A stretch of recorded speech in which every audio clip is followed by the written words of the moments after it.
ایک سوال جو مجھ سے اکثر کیا جاتا ہے کہ آج عالم اسلام پورا تباہی کے دہانے پر کھڑا ہے، تباہ و برباد کیا جا رہا ہے، تو ایسے میں اللہ تعالیٰ مسلمانوں میں قیادت کو کیسے بھیجے گا؟ یہ کیسے ممکن ہوگا کہ وہ بشارتیں جن کا وعدہ مسلمانوں سے کیا گیا ہے؟ علامہ اقبال نے جب فرمایا کہ لیا جائے گا تجھ سے کام دنیا کی امامت کا، تو پاکستان اور امت مسلمہ کا دوبارہ احیاء کس طرح ہوگا؟ تو ان کے لیے تاریخ اسلام میں ہم کو خلافت عثمانیہ کے آغاز اور عروج میں ایک شاندار قصہ اور نصیحت ملتی ہے۔ آج کل ارطغرل ڈرامے کی وجہ سے لوگوں کو خلافت عثمانیہ کے آغاز کے بارے میں تھوڑا بہت اندازہ تو ہے، لیکن اس کا پورا پس منظر معلوم نہیں۔ آئیں آج آپ کو اس حیرت انگیز قصے کے بارے میں بتاتے ہیں۔ مسلمان تہذیب وہ جس دور میں عباسی خلافت اپنے آخری دور میں تھی، اس وقت مسلمان تہذیب مکمل زوال اور گراوٹ کا شکار ہو چکی تھی۔ مسلمانوں میں انتشار تھا، فساد تھا، دین ان کے ہاتھ سے جا چکا تھا، قومیت، لسانیت اور فرقہ واریت میں پوری امت مسلمہ تقسیم ہو چکی تھی، جگہ جگہ کمزور مسلمان ریاستیں کھڑی ہوئی تھیں، اور ایسے میں جب مسلمانوں نے توبہ کرنے سے انکار کر دیا تو اللہ تعالیٰ کا امر نازل ہوتا ہے کہ اب اس مسلمان ملت کو صاف کر دیا جائے گا اور اس کو ہٹا کر اس کی جگہ پر نئے تازہ دم خون کے ساتھ ایک نئی مسلمان تہذیب کی بنیاد رکھی جائے گی۔ اقبال نے اسی پر فرمایا تھا کہ تیمور اور چنگیز فطرت کے نشتر ہوتے ہیں، یہ اللہ کی طرف سے بھیجے ہوئے ایسے وجود ہوتے ہیں کہ جن کا کام مسلمان معاشرے میں جو فساد پھیل چکا ہوتا ہے اس کو ختم کر کے اپنی تلوار سے ایک ایسی جگہ فراہم کرنا ہوتا ہے کہ جس سے نئے پودے پھوٹ سکیں، نئی سلطنتیں قائم ہو سکیں۔ پوری مسلمان دنیا میں اس قدر فساد تھا، جیسے کہا اس قدر زوال تھا کہ اب ان پہ تقریباً توبہ کے دروازے بند ہو چکے تھے۔ منگولیا سے چنگیز خان نکلتا ہے اور آندھی اور بگولے کی طرح اس کی فوجیں لاکھوں کی تعداد میں پوری مسلم تہذیب کو رونتے ہوئے گزرنا شروع کر دیتی ہے۔ سمرقند اور بخارا اور ایشیا وسطی کی تمام مسلم تہذیب کو جلا کے راکھ کرتا ہے، پھر خوارزم شاہ کی پوری سلطنت کو تباہ و برباد کرتا ہے، اور پھر بڑھتا ہوا بغداد کے دروازے تک آ پہنچتا ہے جہاں عباسی خلافت ہوتی ہے۔ اس کے آس پاس سلجوق حکمران بھی ہوتے ہیں اور ایوبی بھی، اور پھر مختلف چھوٹے چھوٹے قوانین اور ملک جن کی حکومتیں ہوتی ہیں۔ اس سارے طوفان کے نتیجے میں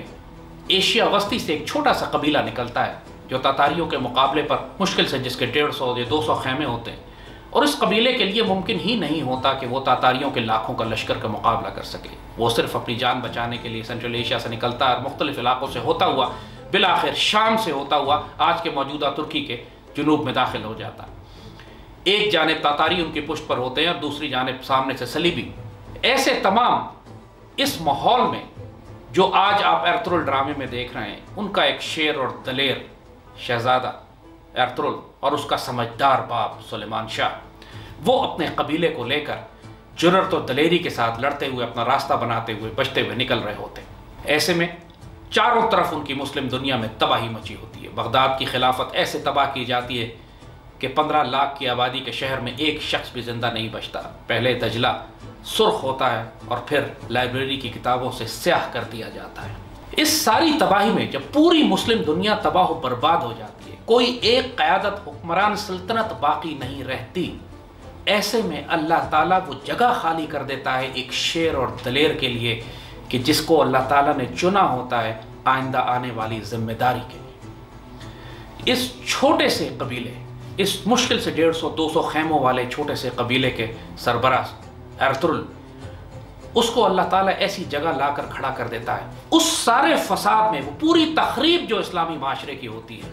اس کے درمیان اللہ تعالیٰ اس خاندان کو، اس قبیلے کو بچا کر رکھتا ہے کہ جو موقع سے فائدہ اٹھاتے ہوئے اپنے آپ کو آہستہ آہستہ پھیلانا شروع کرتا ہے۔ اللہ ان کے لیے راستے نکالتا ہے، اللہ ان کی حفاظت کرتا ہے، اور وہ جو دنیا میں کوئی توقع نہیں کر سکتا تھا کہ جہاں بڑی بڑی سلطنتیں تباہ و برباد ہو گئیں، وہاں ایک 150 خیموں والا چھوٹا سا قبیلہ کس طرح اپنی جگہ بناتے ہوئے اپنی دلیری، شجاعت اور بہادری کے ذریعے دوسرے قبیلوں کو اپنا حلیف بناتے ہوئے تمام شکست خوردہ مسلمان ریاستوں کی کھنڈرات پر یہ آہستہ آہستہ اپنی حکومت بناتے ہوئے پھیلنا شروع کرتا ہے، اور 150 سال کے عرصے میں ارطغرل کا بیٹا عثمان اور عثمان کے بعد آنے والے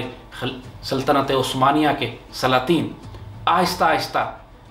اتنی طاقت حاصل کر لیتے ہیں 150 سال کے عرصے میں کہ پوری مسلم دنیا کی قیادت ان کی جانب دیکھنا شروع کر دیتی ہے۔ 1453 میں استنبول کا شہر فتح ہوتا ہے اور اس کے بعد بلا شرکت غیر پوری مسلم دنیا کی قیادت عثمانی ترکوں کے پاس آ جاتی ہے، اور اس کے تقریباً 100 سال کے بعد خلافت کا مرکز بھی جب بغداد ختم ہو جاتا ہے اور لوگوں کو خلافت کے خلیفہ کی ضرورت ہوتی ہے، اس وقت یہ فیصلہ کیا جاتا ہے تمام مسلمان دنیا کے علماء کی جانب سے کہ اب چونکہ ترک تلواریں مسلمانوں کی عزت اور آبرو اور حرمین شریفین کا دفاع کر رہی ہیں، لہٰذا خلافت کا منصب بھی اب ترکوں کی جانب بھیج دیا جائے۔ آج بھی مسجد نبوی میں جو سنگ مرمر کا منبر لگا ہوا ہے وہ سلطان مراد کا بھیجا ہوا ہے، جو 1517 میں انہوں نے استنبول سے مسجد نبوی کی جانب روانہ کیا تھا، اور اس کے بعد اگلے 400 سال تک ترک تلواریں امت مسلمہ کا دفاع کرتی رہیں۔ اس پورے قصے سے ہمیں سبق کیا ملتا ہے؟ ہمیں سبق یہ ملتا ہے کہ اقبال نے جب یہ بات کی کہ فطرت خود کرتی ہے لالے کی حنا بندی، ایک مرد مجاہد کا کام یہ ہوتا ہے کہ اپنے آپ کو جہاد کے لیے تیار رکھے، اللہ کے دین کی سربلندی کے لیے اپنے آپ کو سربکف رہے، سرفروشی اور جانثاری کے ساتھ سیدی رسول اللہ کا وفادار رہے، اور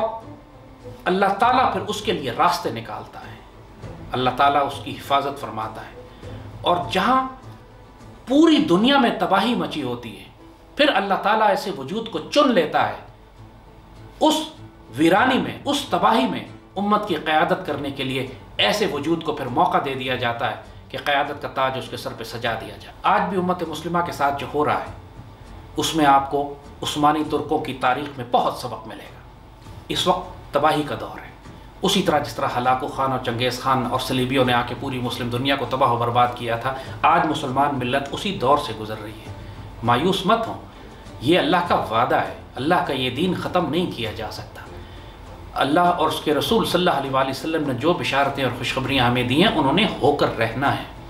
غزوہ ہند بھی ہوگا، خلافت الحم منہاج النبوہ بھی قائم ہوگی، بیت المقدس شریف بھی مسلمان دوبارہ واپس لیں گے، لیکن اللہ یہ کام جن مجاہدوں سے لے گا ابھی ان کے آنے میں کچھ وقت ہے۔ اب یہ وقت تخریب کا دور ہے، یہ وہی وقت ہے کہ جب چنگیز خان اور ہلاکو خان کی فوجیں مسلم دنیا کی صفائی کرتی پھر رہی تھیں، اور اس سارے فساد کے دوران اللہ تعالیٰ اس چھوٹے سے قبیلے کی حفاظت کر کے اس کو چھپا کے رکھا ہوا تھا کہ وقت آنے پر اس کو قیادت دی جائے گی۔ آج بھی ایسے ہی ہو رہا ہے، پوری مسلم دنیا میں جو تباہی ہے، آپ کو شاید اس وقت وہ مسلمانوں کی جماعت نظر نہ آئے کیونکہ اللہ نے اس کو چھپا کے رکھا ہوا ہے، لیکن وقت آنے پر چاہے وہ پاکستان کے مجاہدین ہو، پاک فوج ہو، افغان طالبان ہو، ترک مسلمان ہو، سب اکٹھے ہو کر وہ جماعت بن جائیں۔ اللہ تعالیٰ کا اپنے راز ہیں جو اس پر انہوں نے اس وقت پردہ رکھا ہے، لیکن یہ اطمینان رکھیں کہ آنے والے وقتوں میں جو وعدے اور بشارتیں مسلمانوں سے کر دی گئی ہیں وہ ہو کر رہیں گی۔ ہم کو پھر سبق پڑھنا ہے شجاعت کا، عدالت کا، صداقت کا، کہ لیا جائے گا کام دنیا کی امامت کا۔ اور اقبال نے پھر جو ایک نصیحت مسلمانوں کو کی تھی کہ اب اللہ تعالیٰ جس جماعت سے کام لے گا اس میں شکوہ ترکمانی بھی ہوگا، ذہن ہندی بھی ہوگا، نطق عربی بھی ہوگی، یعنی یہ تمام مسلمان تہذیبیں جب مل کر اکٹھی ہوں گی انشاءاللہ۔ فی الحال